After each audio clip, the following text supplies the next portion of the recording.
Welcome, everybody, to the American Space Museum. I'm Marquette. We're so glad you're with us today to stay curious with Gary Allgire. Gary, how are you? Pleasure to meet you again.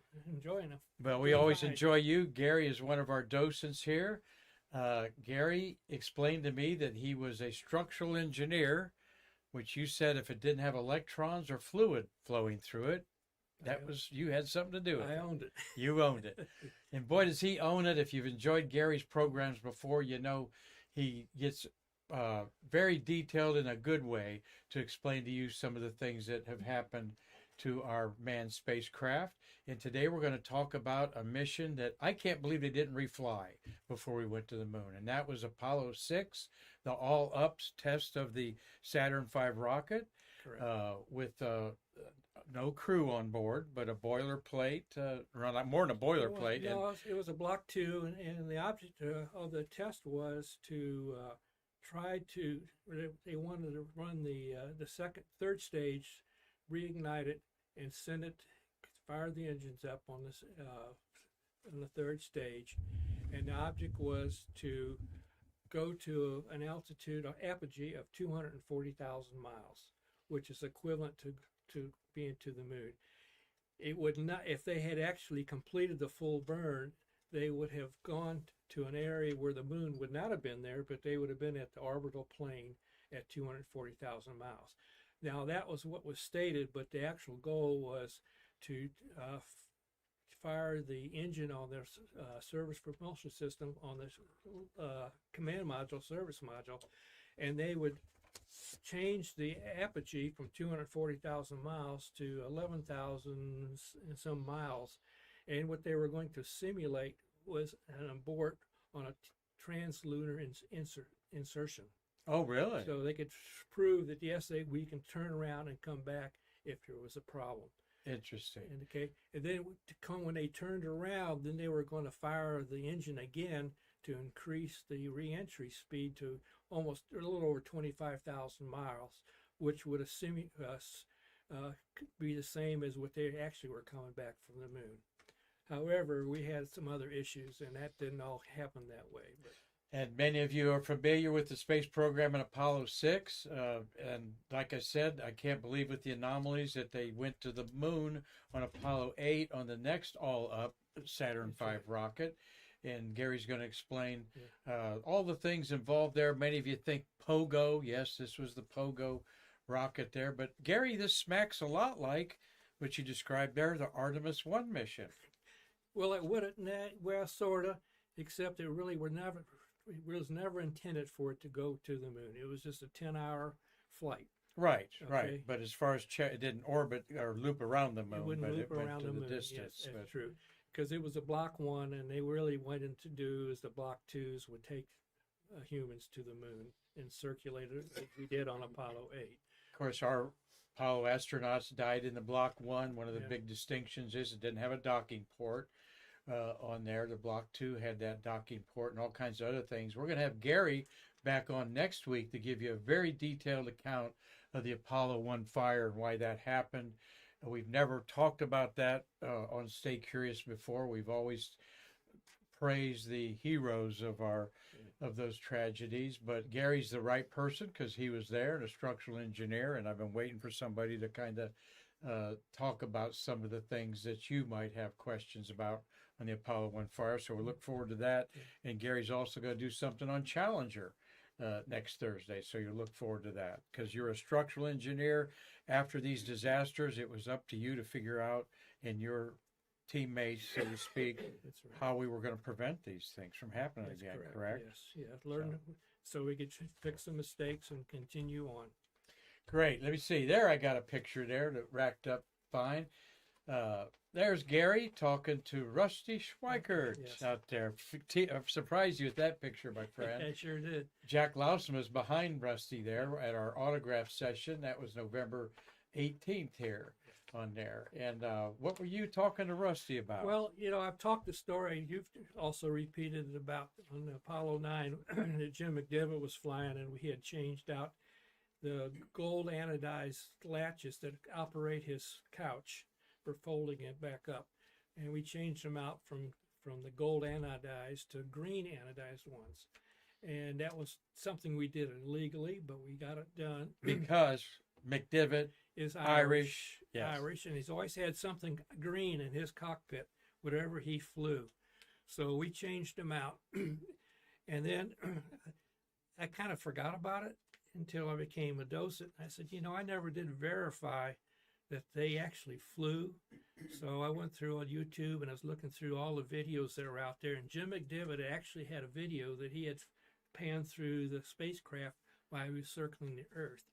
And I was able to capture the one item that I had, which was the little round ball on his headrest. And it shows up as being green. And then so after I did that, I said, well, his spacecraft is at the San Diego Air and Space Museum, and I wonder if they're still there. And so I finally found some pictures that were taken by somebody at that facility, and they were gold again.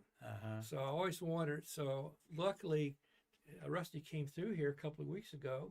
And McDivitt was his commander on Apollo 9. He was his lunar pilot. And I asked him about the green handles. I said, did Jim McDivitt get it? And he says, I really don't know, but he says, I have one. Really? Rusty's got one. Yeah, he's got one. And so I think Jim McDivitt probably gave one to him and one to Dave Scott on that flight. Very interesting. So that was a kind of a closure that I would never expect to have gotten, except for being here at the Space Museum. So we really enjoyed Rusty Schweikert being here, and we'll talk more about him when his missions come up, and we talk about Asteroid Day, not Earth Day. He's all about Asteroid Day, and that not if but when we could get hit by a meteor that wiped out the dinosaurs. So, well, let's get on to Apollo 6 here with Gary Allgire. Gary, it was April 4th, 1968 at 7 in the morning when this odyssey began. There's the patch for it. I've never seen that patch. I wonder what that fetches in an auction. But translunar injection direct return. Gary, take it away, my friend. Okay. I had graduated from college, and I came to Kennedy Space Center January 8th, 1968. So my first exposure to an actual piece of flight hardware was Apollo 6. Now, it was in the VAB when I was here, when I first appeared. And so I went out to the VAB on a tour as a new employee and looked at the spacecraft. And it was being processed through High Bay 3, which was the first high bay time they used number 3. Normally been using 4 before that. Those are the 2 bays that face the pads, and that's the ones that we always use for the Apollo program and for the shuttle program in the VAB. And what they were going to do, I was invited out to watch the twang test. Oh, yeah, we got a picture of the twang test there. Yeah, let's show the beautiful bird on there. Yeah. Well, I'll get ahead of myself. Let's go back and... Yeah, get your little ahead of our slideshow there on the twangs. But there's the beautiful, on the pad there, just an iconic image. And then we'll move on to, this is the different stages. It shows the 3 stages. You had your S1C at the very bottom, which had 5 F1 engines, which ran on RP1 and liquid oxygen. And then you had your inner stage. Then you had the S2 stage, which was had 5 engines, and it ran on liquid hydrogen and liquid oxygen. They were called the J2s. And then you have the 3rd stage, the S4B, and it had a single J2 engine. And it had the capability to restart in orbit, which is what they needed to go to the moon with. Then we have the SLAW above that. That's the spacecraft, the lunar adapter. That's where the lunar module would sit during launch. Then you have your command and service module and a launch escape tower on top of that. So that builds you the basic configuration of a Saturn V. And one of them important black rings there on is the instrument unit. The top one is an instrument unit. The 2 that are in between the 1st stage, 2nd stage, and 2nd stage and 3rd stage are called inner stages.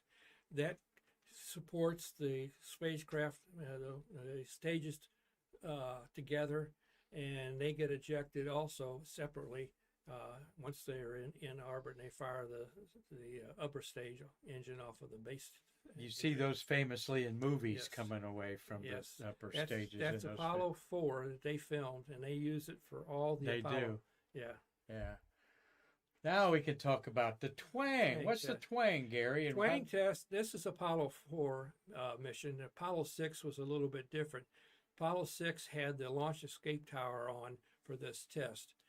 And what they were trying to do is calibrate the strain gauges in the mobile platform.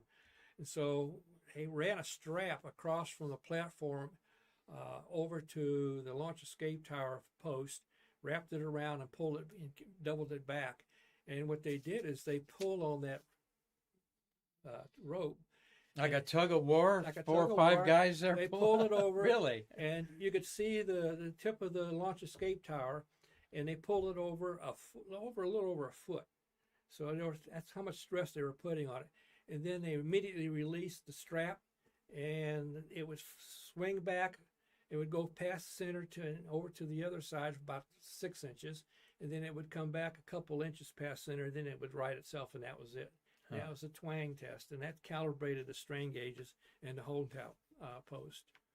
And this was, Bay 3 is an interesting bay because it has the only glass elevator Oh, really? in there. Ooh, that'd be And- kind of spooky. well, to look it at was. that going up. And I would take people out for a tour, and we would go in the glass elevator when it was available, and you couldn't believe how many people panicked. You know, the floor was not glass, and the walls maybe about a foot before you hit the glass, but it just psyched them out to go up, 600 feet to the top of the VAB. Yeah, I think I might be one of those yeah, people. yeah. Gary, want to say hello to Marty Winkle, my co-producer here, that's back in the saddle behind our Streamlabs there. When you look at that picture there, I'm going to put back up there, Marty, as in full.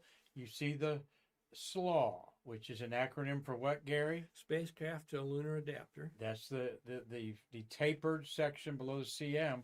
Imagine Marty being inside that thing out at the pad doing his duties Yeah. as electrical engineer there.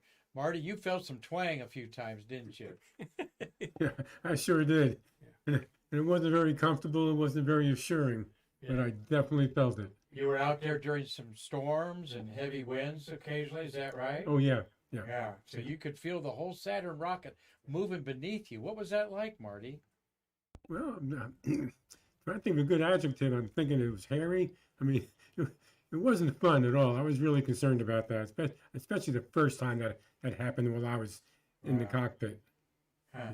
Did you get hazard pay? No. No. They only had, I think we had 2 entrances into the SLAW, and then we had 2 emergency cutouts that if it was a problem, they could hit a lever and the ordnance would blow off 2 panels, and they could have another escape route if there was a problem with a fuel leak or Yeah, but during the fuel, issue. or during tanking, we had called cookie cutters, Yeah, and they would actually cut through the slaw, Yeah. and they were 4 of them. From Kirby every second. cutters? Yeah. cookie cutters. Oh, cookie cutters. Yeah. My gosh, really? Yeah. Yeah. There's some new. I'd like to see that instrument or that. It was just a basic door. It didn't look like much. In fact, our office had the responsibility for installing that, and it's like I said, it would just cut through the metal.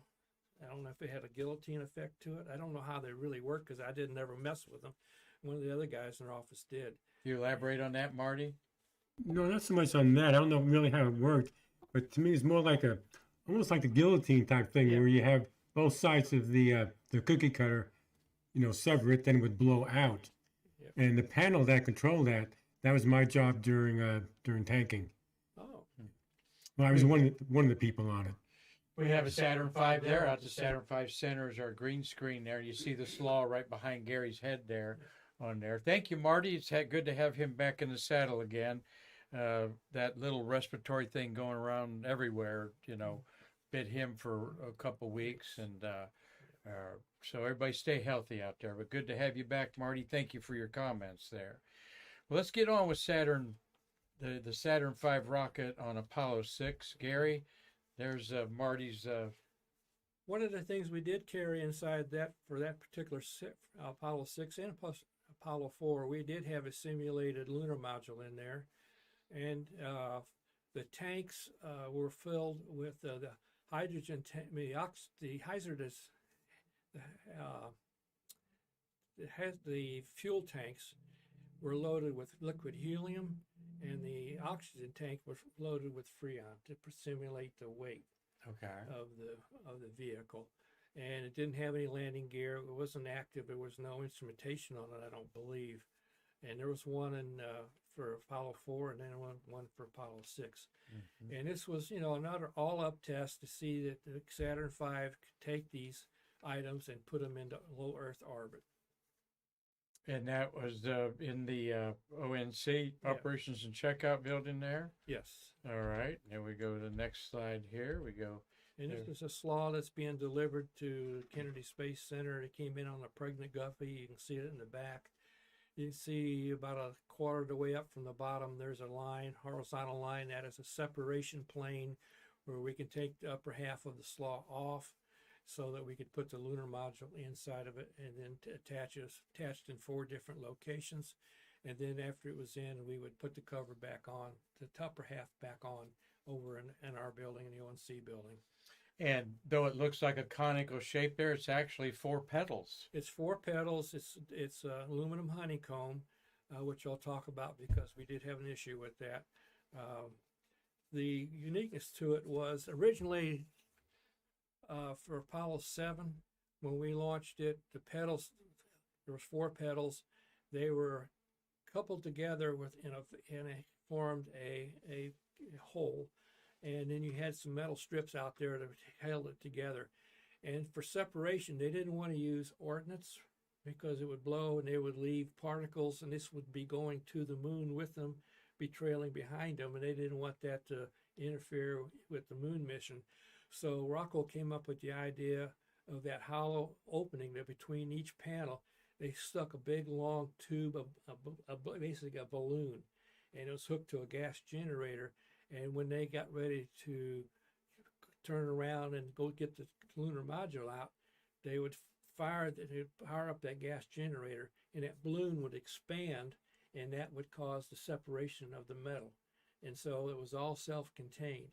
Yeah, wow, that's fascinating. Now that the one that on Apollo 6 and Apollo 4, they did not do that. They just had it up there because it was just going to re-enter and burn up, because there was no plan to turn around and dock with that simulated lunar lander. Beautiful shot of the this is a Saturn V being rotated vertically to be installed up into the high bay 3. As you can see, there is no opening, but you had to go up 1, 2, 3, 4, I think 5 stories high before you had the clearance to go in between the 2 towers.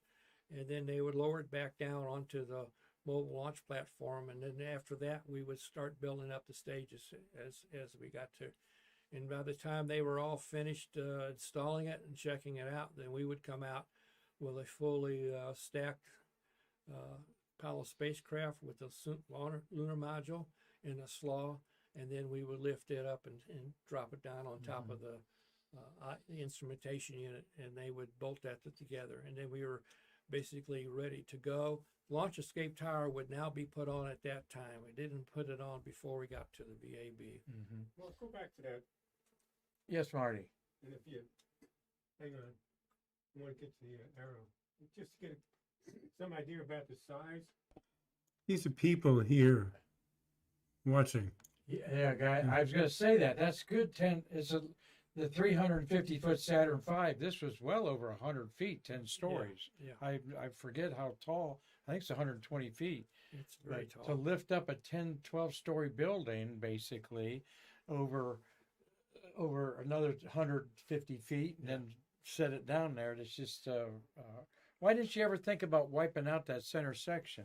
Because that's where offices were and stuff. There was offices in between. We had the 4 bays.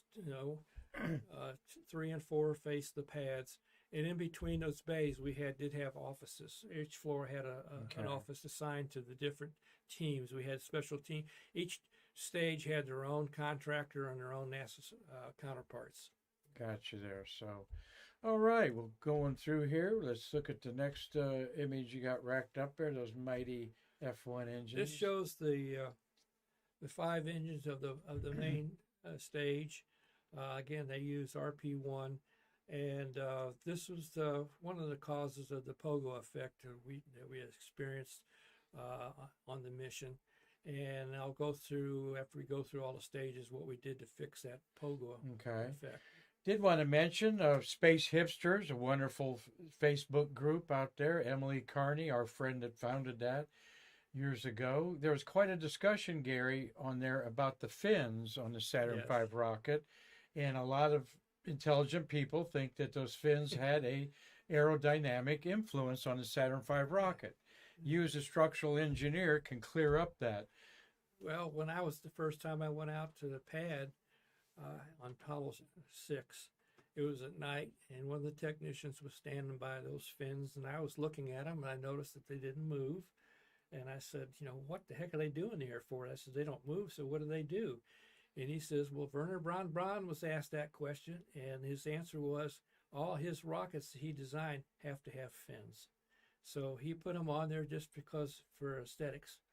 And what you're wanted. A structural engineer with NASA, and you say they're totally aesthetics and have nothing to do with the aerodynamics of the flight there. And I'm telling you, there was 20-some people who disagree with you that think they know. Well, they can go back to Dr. Goddard, who invented the idea of launching liquid fuel rockets.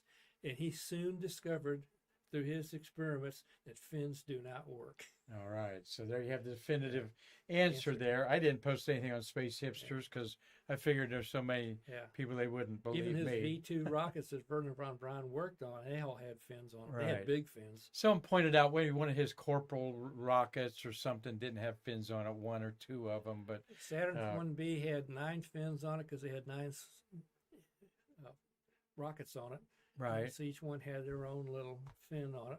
So just a little side note there. Fins do not matter on the Saturn V rocket. Totally there for von Braun's aesthetic. On any rocket even, Gary. Yeah. All right. Well, let's go from those mighty engines to the mighty launch. This is the actual launch of Apollo 6. Again, we have a Block 1 spacecraft. You really can't see a spacecraft because it's covered by the Bruce protective cover, and that protects the command module from when they fire the motor, the launch escape tower. When they do a normal insertion into orbit, they'll fire it, but they don't want any of the exhaust to impinge on the spacecraft, and especially on the windows. So they all flew with some type of that's a cover. white covering over the command module there. A lot of people don't realize. And that has to blow off attached to the escape tower. Yeah, it's attached to the escape tower. So as the escape tower pulls away, it pulls the boost protector cover off. And we put that on. There's put on in different sections. We put on one section which interfaces with the white room in the VAB, and then when we get to the pad, we will finally do on final closeout. We will install the panels. It comes in panel sections, and the techs would do is lift them up there and bolt them together with the bolts that they used were not metal; they were cork, and they had a special tool that had 2 little prongs on it, and there were some holes in the plug. And you put that in there, and then you can screw it into the cork. Yeah. Well, it's a blader. Okay. And one of the missions, I got to actually do that job, even though we're not ever supposed to work. We got caught in a pad clear, and we were still up in the room, and we needed to put those panels on. All the techs had already left, so myself, my Rockwell counterpart, and the pad leader that was still up there, we all got the tools out, and we finished the job. Jeez. Yeah, that's one of the few times that we actually got to do something from an engineering standpoint. And then in your locker, you got a slip from the union, a mechanics sleeper union. They're not union. Oh, they weren't. No, there was no unions. There's no union on the space program. I'm just joking. I mean, there were union people, but not anything was involved directly with the spacecraft.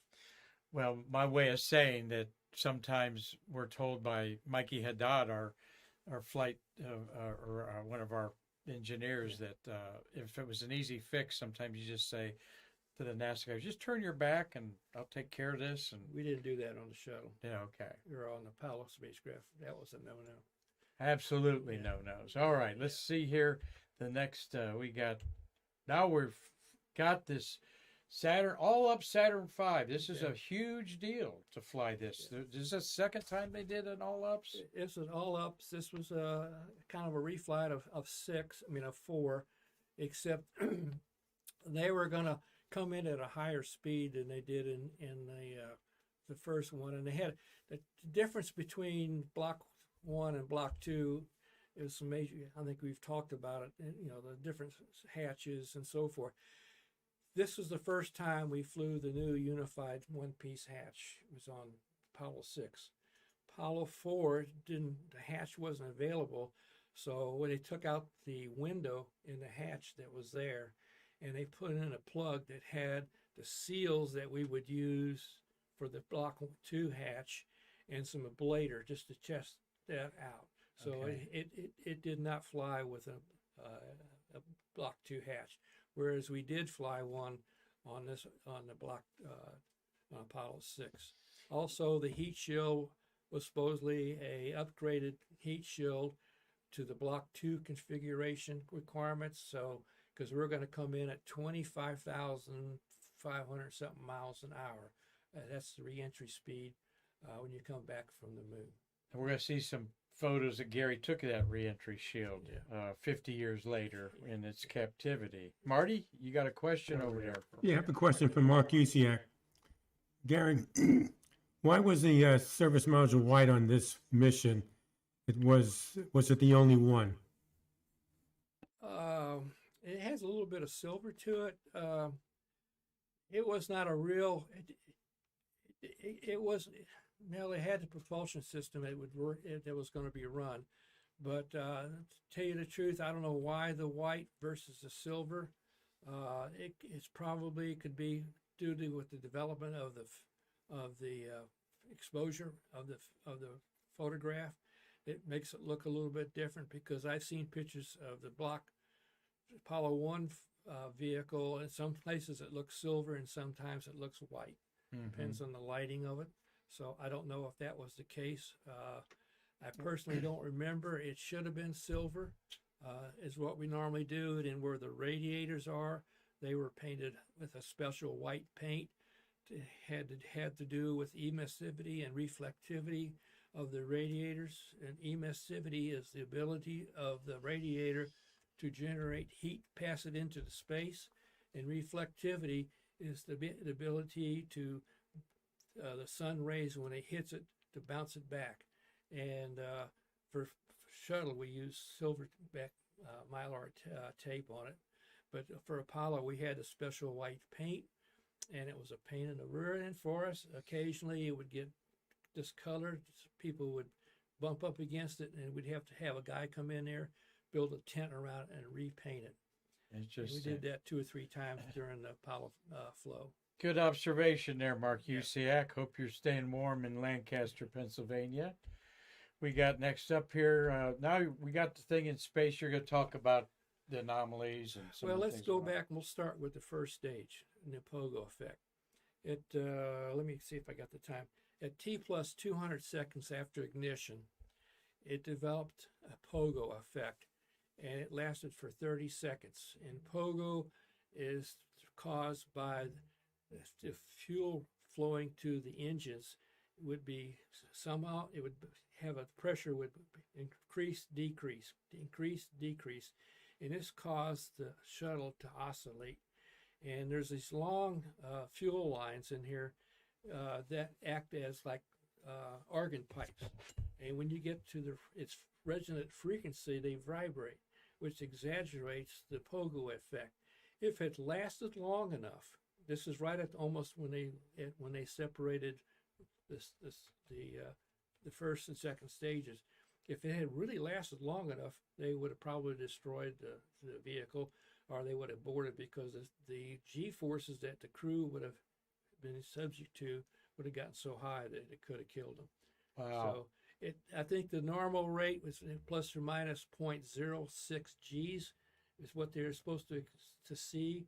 and they had ended up 0.25 plus or minus G's. So, or maybe I got that backwards, I'm not sure. Anyway, so the last 30 seconds of that mission, we had the pogo effect. All engines or rockets are subject to that, and they usually control that. But and we've had that many times in the early program.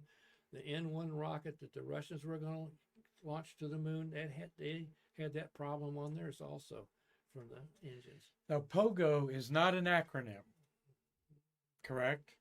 I have never heard anything but pogo. Right, but it comes from you people that didn't grow up in the 50s and 60s like Gary and I, from a pogo stick. Yes. That jumped up and down on a spring. Yeah. And as I just wanted to clear up, POGO's not an acronym. It relates to that. But you had a motorcycle analogy for people to understand what POGO would feel like. POGO really, I mean, we have the whoop-de-doos, which in a way is like a pogo. On your Harley Davidson. No, not on a Harley. No, you wouldn't want to do that on a Harley. You do it on a dirt bike in the woods. Okay. When they do a lot of racing across the same set of territory, as the bikes bounce up and down and the wheel spins freely and then it hits the ground and it digs a hole and the next guy comes around, does the same thing, and eventually you build up a berm and then you'll get a bunch of berms.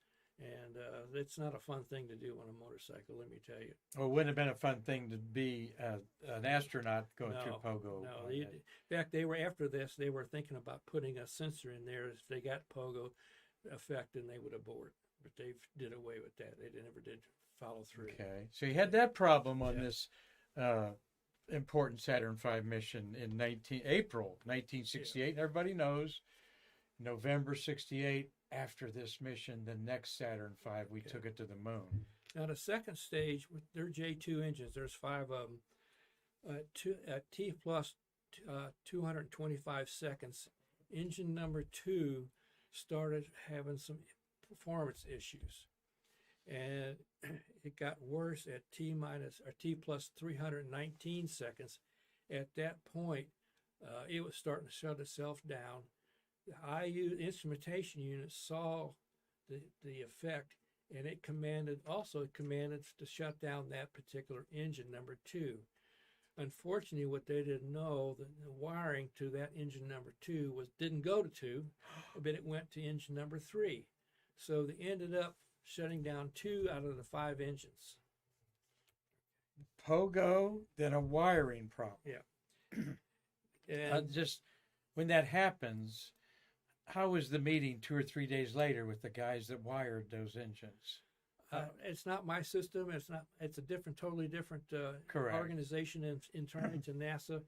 But they went off and they studied all this stuff and they finally figured out what the problem was. And I'll go through that. I guess my point, Gary, is people didn't get fired very frequently for mistakes. Am I right? We were told, it says, if you make a mistake, don't cover it up. We want to know about it. We will fix it, but you will not be fired. Now, if you covered it up and they didn't know, and they found out you covered up, and then you might get fired. Okay. But they always told us, you got to be very honest. If you do make mistakes, we know people are going to make them. Tell us you did it. Well, the talent pool, too. There's not 20 people waiting to be electrical wiring engineers on a Saturn V rocket. They're working to a set of drawings. Now, there may have been an error in the drawing. I had a case in one of the moon missions. We were installing the docking probe, hooking up the connectors at the pad. And there's only 2 connectors. They're color-coded. Yet the technicians, the 2 quality inspectors who said he did it correctly, they were cross-wired. And so we got called into our management office, said, you had this problem. And we pulled the procedure open, said it's totally written correctly. All they had to do is read the steps, and they couldn't mess up. And I said, the inspectors messed up. And he says, well, that's good. But he says, next time that happens, they're out there, you make sure you are there. I don't care if it's on Christmas at midnight.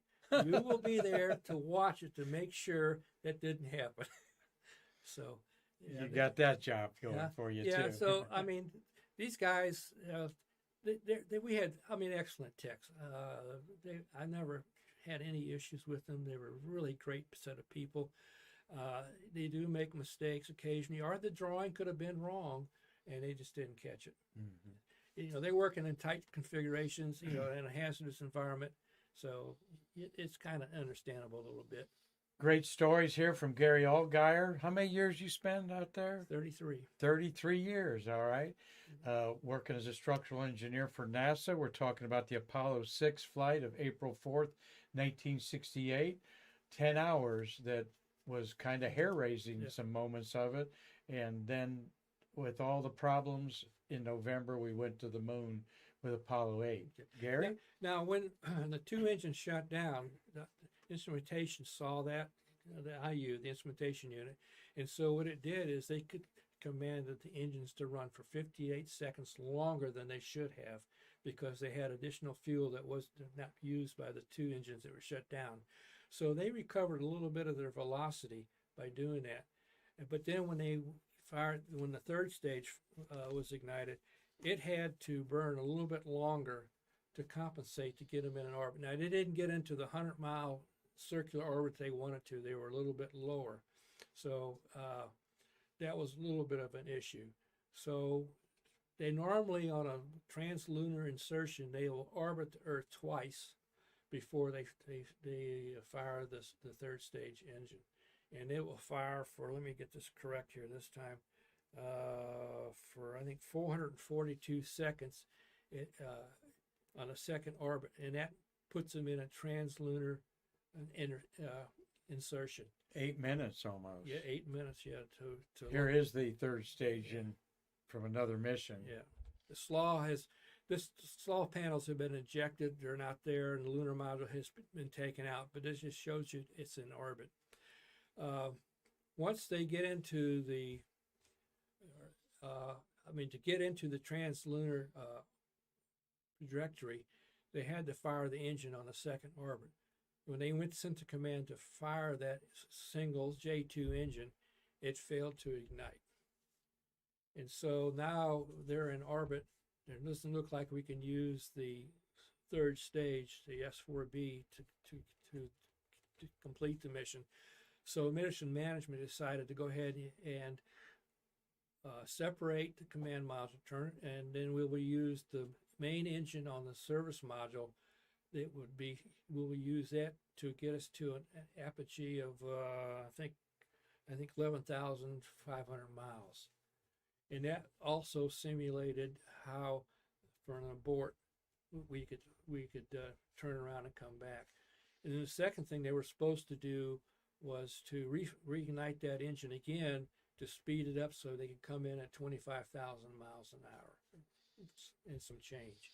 So to repeat that, instead of using this fourth stage or third stage S4B's engine, which did not reignite to take them to the moon, or not a distance of the moon, they used the command module engine and not only fired it once but twice. And that data, Gary, had to be so valuable for the Apollo 13 mission, the confidence that they would have in that engine being the lifeboat for doing it.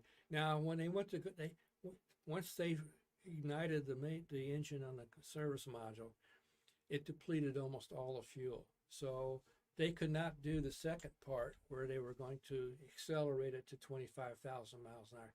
What they ended up getting was 22,000 miles an hour. But that was enough to prove the heat shield. They were happy with that. Okay. So we recovered that. Now, the last thing, and in the meantime, the S4B was in orbit. They sent a command to vent the fuel tanks, and they couldn't. So the vehicle blew up in orbit. Wow. I don't know how much damage, because it did re-enter several days later. It re-entered the atmosphere and burned up. So it's not there anymore. But so that was one of the last, that was next to last issue we had. When they were, what we had Air Force provided 2 high-speed jets. I don't know if they were F4s or whatever they were. And so for those first two missions, what they would do is they would fly towards the shuttle, the Saturn V, and as it took off, they would go vertical, and they tried to stay with the vehicle as long as they could, taking photographs of the Saturn V. As it went up. As it went up. They flew as long as they could until the speed of the Saturn V. Never seen photos of that. Well, what they ended up doing, they're the ones that discovered that a section of the slaw outer panel blew off. It was 34 square feet of the outer panel flew off. Now, it's reported that they lost a panel. Now, if we had lost a panel, that would have been the end of the mission. We would have boarded there because there was no structural rigidity to keep the spacecraft and the command module on top of it. So it was just the outer, it's aluminum honeycomb, and the outer layer blew away. And they suspected that there was an air pocket in there, and due to the going into a low vacuum area, it expanded and blew it off. It may have been a bad bounding. I don't know. We didn't retrieve it because it burned up, so we really just were speculating that. Okay. Interesting. Well, the next slide you have here is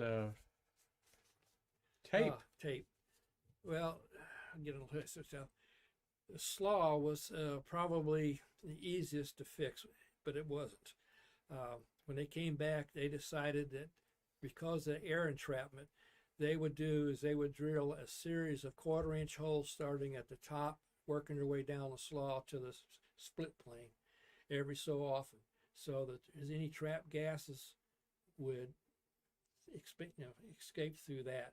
And they did it maybe in 4 places, 90 degrees, 80 or 90 degrees apart, and then 90 degrees the other way. And they did that. And then one day somebody, I don't know who it was, got a piece of litmus paper, went up to it and stuck it in the hole. And when he pulled it out, it indicated that there was moisture in there. Well, that got everybody really excited because moisture, if it gets hot, expands, and that was going to blow the panels off. So we had to come up with a fix. So we go back to the tape.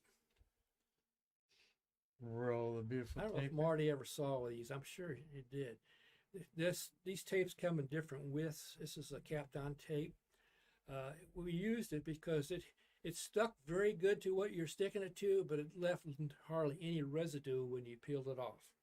So that was what we used it a lot. We had about a 2.5-inch wide strip. We would pull out a roll the length of the upper part of the slaw down to that split line, lay it on some table, lay it down, and wherever the hole was that corresponded, between those holes, they would take another set of tape and they would lay it on top so it wouldn't stick. Only it stuck where the holes were. So you could go up there and you could put on one hole and work your way down. Now to get it off, right before it closed out for launch, what they did was they took, we called parachute cord, which is like your shoestrings. They're flat, but it's very, very strong. And they would run all the way up that length of that tape, and then they would double it over so when they put it all up there, the tech would go in there right before he closed out, and he would pull that line and pull off that pieces of tape. Kind of like a painter's tape. No, this is better than painter's. You said it would stick, but you could peel off easily. You peeled it off. And this was all to keep moisture out of those holes.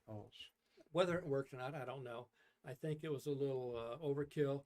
And again, if you're all we're doing is drilling a hole over one cell of the honeycomb. And, you got all these thousands and hundreds of thousands of honeycomb cells.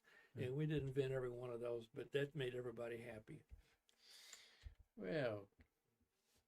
Okay, this is the Apollo 6 spacecraft after it came back from its mission. It was a 10-hour mission. It's up in Georgia, outside of Atlanta, at the Fernbank Science Center. It's the only thing that they have other than this other little capsule to the right of it, which has a model of a chimpanzee in it that we flew on, I don't know which rocket it probably was an Atlas, that they would also do experiments with learning how humans would react into space. But that's the Apollo 6 So that's where its home is, in Fernbank Science Center. It's in the suburbs. It's not in a you really have to be driving through a lot of right homes to get to it. But it's a nice little facility. It's free to go in and look. And it's mostly has to do with they'll have a lot of stuffed animals and stuff like that. They do have a planetarium there too. Wonder how they got that. Huh? Wonder It how was they. donated from NASA. They don't have the hatch. They were curious to where the hatch was. I have located it.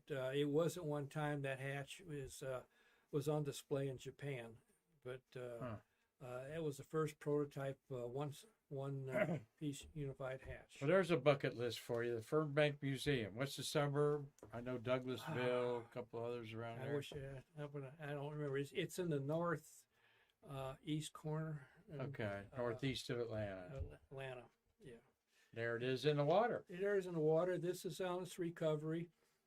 It has a tunnel, but it was never designed to dock with anything. It was never designed to do an EVA. This was part of the original concept. And when we talk about the Apollo 1 fire, I'll go through in detail why it was designed that way and what the two design faults were that caused the fire. But this is on its recovery. It's getting ready to be lifted onto the carrier deck. Frogmen there getting some real life experience. This is the back side of it. May have talked about this before. The two, you got the three balloons to rewrite the spacecraft if it turns over on its nose. And then in between the two, or the three, you'll see some round circles. That's the telescope and the star tracker that they used on the manned missions. To star trackers is they spot a certain star in the sky. I'm not sure which one it is. It's one of the famous ones that's always there. And where they know that is, and they line it on, then they can take that information, they can dump it into their optics, into the computers, and then that tells them which attitude they should have for whatever they're going to do, re-entry or burn into getting into moon orbit around the moon. This is just the backside. You can see the two openings for the exit and the telescope. They've been removed. All electronics has been removed from inside the spacecraft. There's a plate down there that held 3 panels. We've talked about that were experimental heat shields that they were looking at inside of using the blader that we have on the Apollo spacecraft. One panel was a solid block of a blader with holes drilled in it. The second panel to the side of it was made out of balsa wood. And then the third panel was a kind of a rubberish looking grayish material that if you could push your finger against it, it would leave your impression of your finger and your fingernail. That was something that was a pain to the people of that experiment, because everybody, when they walked by, they put their finger in it to see how flexible it was, to the point where it looked like the moon. It was so full of fingerprints. Huh. And that's on the side there, those little panels. It's right in the middle there. Yeah. And we replaced it twice. Yeah, this is it. You can see the center section there. That's where the balsa wood was. It did not hold up or survive. Reason we used. Really, how would you think balsa wood would survive a re-entry? Well, the story I got when I asked about the balsa wood was that the Russians, they thought the Russians were using balsa wood for their heat shields. So they wanted to see if that was really true. And okay. Then you had one on either side. 1968, moon race. Yeah, moon race. And, of course, the Russians at the time were very secretive. They wouldn't give you any information. But the rumor was they were using balsa wood, which was a false rumor. And so the panel has been removed. We never heard of the results of that. But anyway, that's very interesting. And this is the heat shield after re-entry.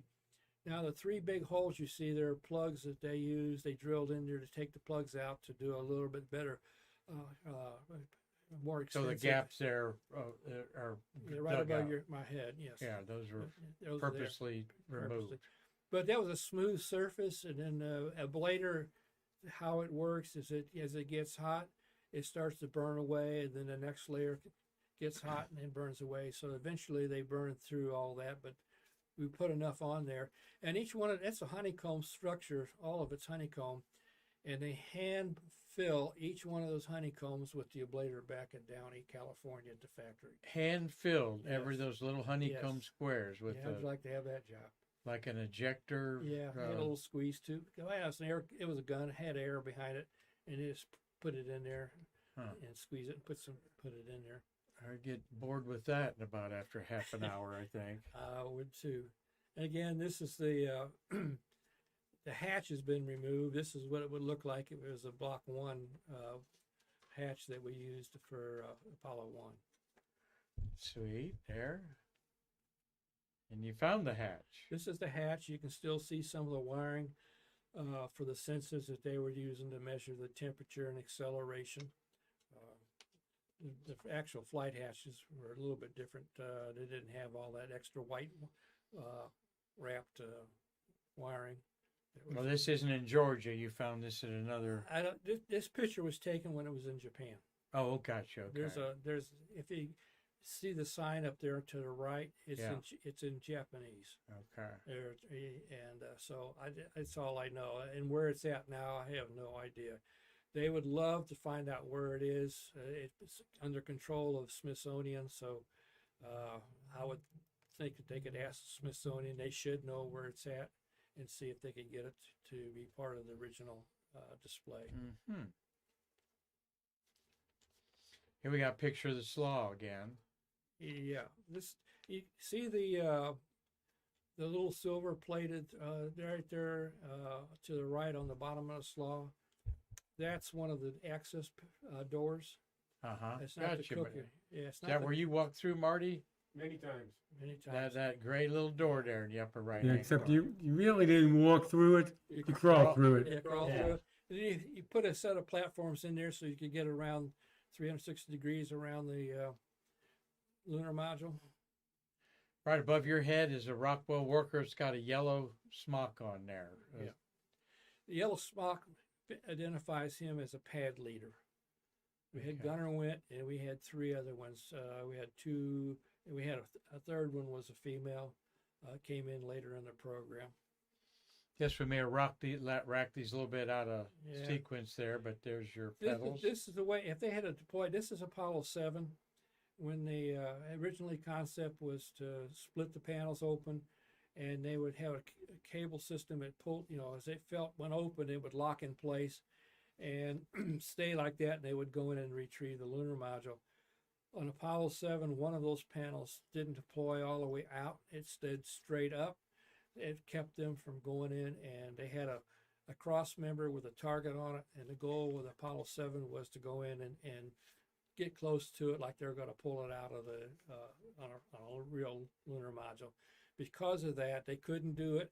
So after this particular mission, they decided to completely eject the panels. So those panels went along with the S4B to the moon. Yeah, they you never see 'em- they went to the moon. You see them flip off there, so they impacted somewhere on the Yeah. moon. Then that's They interesting. never said anything, but it was on because by that time when they opened this up, they were on the way. Huh. Well, I might see if the Lunar Reconnaissance Orbiters ever photographed suspected I don't craters. know. I mean, made they by may not those. have been impacted. I really don't know. It was ever never mentioned. Huh. They just didn't want them to interfere with the lunar module. I mean, with the CSM as the command module and service module as it was on the way to the moon. This is Apollo 4. This is at the Stennis facility in Mississippi, and you'll see the brownish looking. It's like your shed in your backyard, Yeah. except it's got a Saturn V in it. Yeah. Whoa. Oh yeah, and that is the Apollo 4 spacecraft that's there. Interesting there. And you can see a little bit of the Bruce protector cover. It's the white section that's above the the tan. And Uh-huh. you can see that the service module is not one that they would have flown. That looks like a real service module because the radiators were different. That's the white stripes that you see on the service module. Yeah. And ones that were all used in the Block 1s had a different shape to them. But those are the radiators that took care of all the heat from the electronics in both the service module and the command module. Well, Gary Gerald's watching today from Collins, Georgia, up there. I'll bet he knows where Fernbank Museum is. Okay. Doug Forrest is out there in Los Angeles. Doug, if you get by the Endeavor facility there, shoot us a picture of that. We'd love to see one from you. Carlton Bailey, thank you for watching today. Tom and Mark Usiak are in Pennsylvania. Maybe wishing they were here, but you're supposed to get down in like 37 tonight here. People be flipping out. Oh, my word, yeah. I think it's supposed to get cold, right, Marty? A lot of rain, too. A lot of rain going through here. Yeah. Steve Jokums, thank you, at the Lake County Spaceport in Illinois. Bet you didn't know they had a spaceport in Illinois. Yeah, I saw that. He's a YouTube channel. On somebody's YouTube channel was talking about that one. That's right. Yeah, well, Steve, we're giving us a healthy donation. We're going to support his business that is modeling and decals for models there. Bill Whiting, can't wait to see your smiling face back down here. He said he had some snow up there in Michigan. Cynthia Rossi, great to be on board today. Tom Celentanos in Connecticut. Cliff Watson is enjoying summer down there in Pomona, Australia, where Cliff lives. Okay. Thank you, brother, for being on board. Dave Stange, of course, is enjoying the program. And Neil 1030 checking in there with Marty. Okay, now, let's go back to a little bit earlier.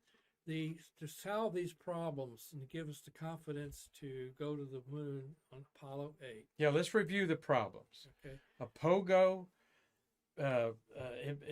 situation going with the engines. Wiring was wrong on where on the second stage. The wiring was wrong. We pre-shut down the two engines. J2 engine failed to reignite for the second time to send everything to the moon, or distance to the moon, not to the moon. The slaw panel we already discussed. Yeah, slaw panel came off. So you would think that'd be enough things to say, we need one more test before we put Frank Borman and his crew on to go to the moon. Yeah, it's interesting because on a day-to-day basis, when I came to work, one day we're going to refly Apollo 6. And then the next time we would say, well, we're going to go to the moon. And then he'd come back another day. No, we're going to go refly. This went on for about 2 or 3 weeks before they finally said, we're confident that we can fly.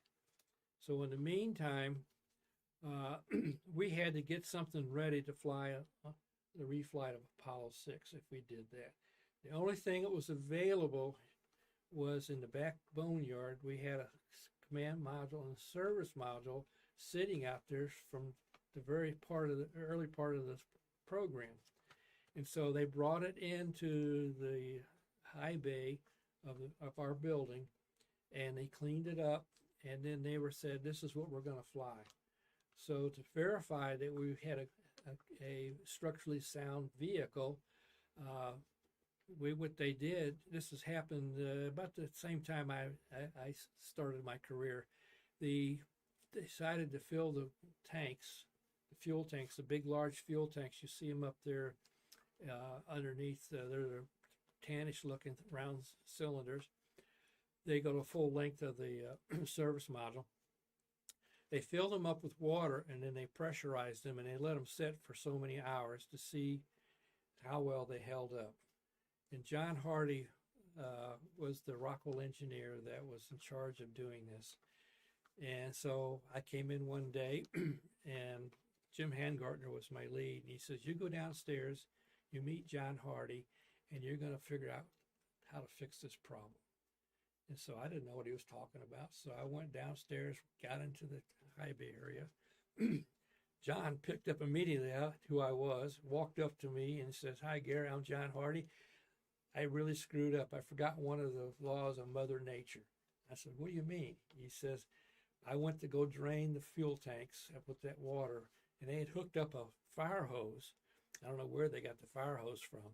They hooked up to the bottom of at the drain port on the tank, ran that hose across the facility, through a door, in through the break room for the technicians, out their back door into the parking lot, and that's where they would drain the water. Well, when he went to go drain the first one, he forgot to open up the vent valve. So Mother Nature doesn't like a vacuum, so it collapsed the tank. Not bad, but it collapsed the tank. So his job and my job was to figure out how to see if we could recover. And John came up with this proposal to refill it about halfway. We would repressurize it and see if it popped out. And we did that, and sure enough, we heard a bang, and it popped out. So then we had to figure out, did we really do any damage to it? So we took the service module. It was vertical. We laid it down, and what we did was we took that tank out, and we put it onto some stands, laid it horizontally, and then there was a big inspection plate at the base of it. So we pulled that off, and John looked at me, and I looked at him, and he says, now one of us has to go in and look. And John had polio, and he had a shorter leg.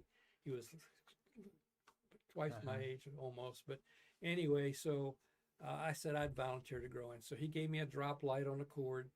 I crawled in that tank, This is this tank right here, folks, we're talking about. These tanks, they go down the whole length of it.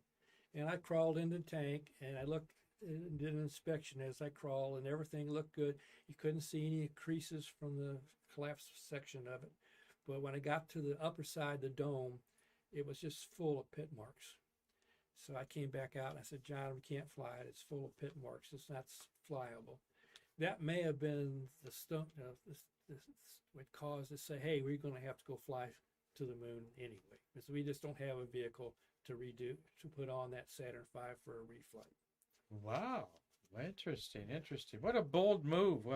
It was daring enough, our space lovers out there are saying, without all this other drama of the Apollo 6 mission. And that is the very same one that I crawled to. That's out there, our Visitor Information Center out at the Saturn V. Oh, so that's the one that was in the boneyard. Yeah, it was in the boneyard. That you actually tried to make flight worthy. Yes, right. And it didn't. So, and right at the end of this is the real deal artifact of LM9 that is so beautiful out there to see out there. So, by the way, when we look at this picture, the Johnson Space Center, Saturn V, is in a similar situation there, kind of in a big, humble shed out there, decorated up a lot more with the mission emblems and so forth. So we're going out here with you to kind of, you're going to tell on yourself a little bit of this picture here. You had something to do with. Well, I pulled a John Hardy trick. I forgot some of the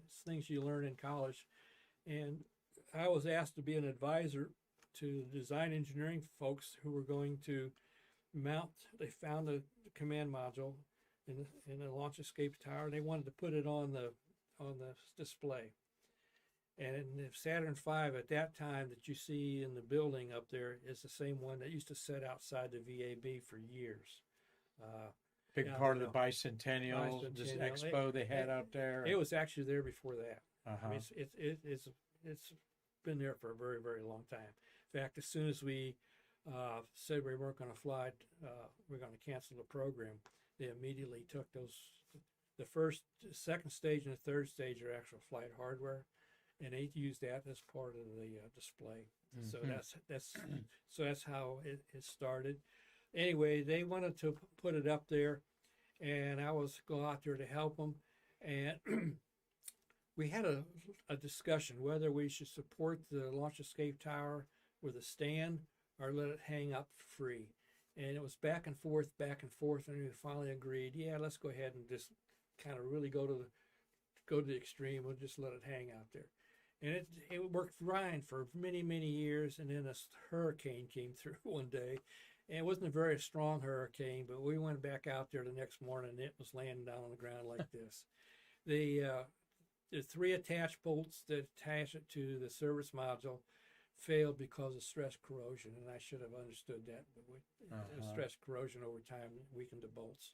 So that's my failure. Hurricane David made the news there for you. Made the news, made my embarrassing day.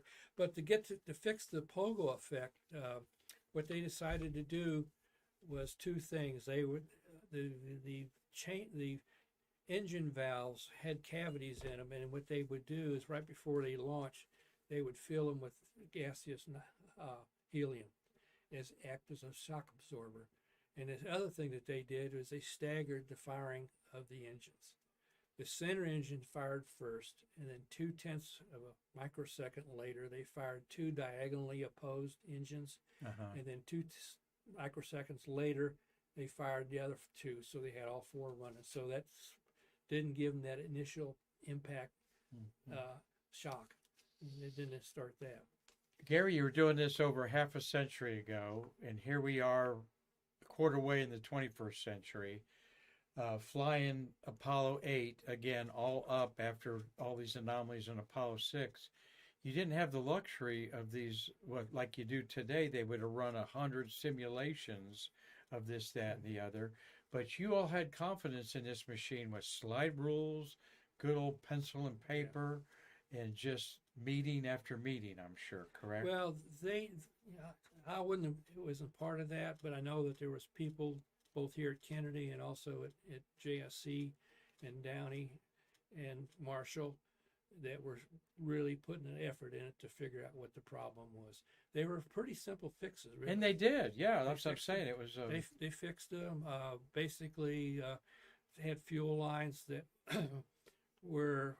looked good on when you're setting it at the pad, but in vacuum, they didn't work properly.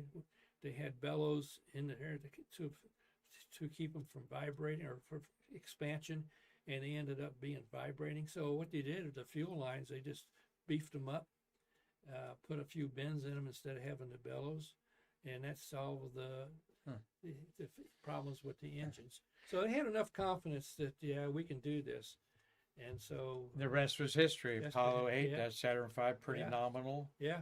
Down the line. It was nominal. And for us, when we walked in, when they said, hey, we found out they're going to launch go to the moon. I was like, wow, that's pretty exciting. I mean, we went from we were going to free fly to, hey, we're going to the moon now with 3 astronauts. And we did, and the rest is history. But what an important part of history you just heard from Gary Allgire. Thank you very much, my friend, for a wonderful program.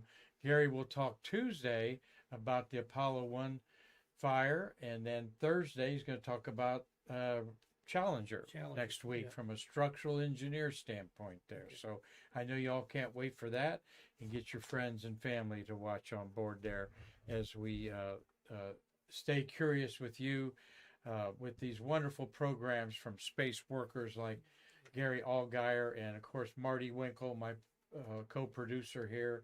His important contributions today, Marty. Thank you. So anything that we need to button up over there on our Streamlabs program, Marty? Nope, Mike. Mark, we're good to go. All right. Well, appreciate you. Gary, once again, thank you. Tomorrow, we will have the one and only Mr. Terry White is going to talk about some shuttles of the month of January, 10 wonderful shuttles that he was working in the vehicle assembly building in January when we launched 10 shuttles. Of course, one unsuccessfully and one didn't make it back, but nonetheless, we're going to look at some of the great missions of January with Terry White tomorrow. So until then, I'm Mark Marquette saying thank you for watching Stay Curious today, and saying I can't wait to see you again, or Gary Allgire again, to bridge the space between us. Thank you, folks.